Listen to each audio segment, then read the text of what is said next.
First, I disassembled the bicycle frame. Then I scraped off a layer of magnesium powder with a file. Next, I pulled out a pocket knife and scraped rust off the rusted can. I mixed the magnesium powder and rust in the right proportions, poured it into the steel pipe, shook it vigorously a few times, then stuffed the pipe into the heat, insulating tube.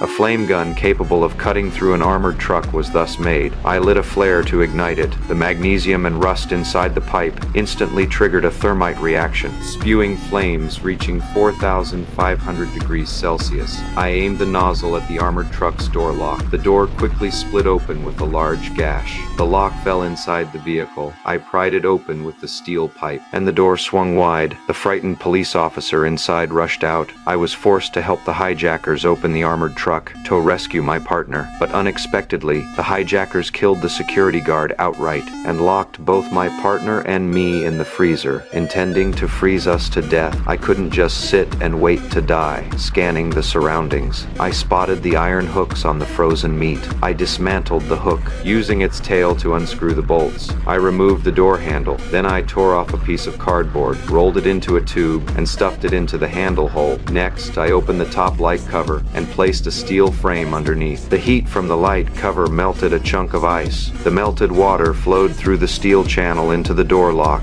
As it froze and expanded, the ice piled up higher and higher. The ice mass forced the lock right out of the steel door. I shoved the door open with all my strength, while the kidnappers were still counting the money. My partner and I slipped into the warehouse. I sprayed engine starting fluid onto cotton, then mixed it with fertilizer, wrapped it in newspaper, secured it with tape. A crude but effective grenade was ready. Just as the kidnappers prepared to leave, I grabbed a remote-controlled plane, strapped the bomb beneath the toy, poured olive oil over it, lit the fuse. I piloted the drone beneath their large aircraft. Hearing the commotion, the kidnappers rushed over.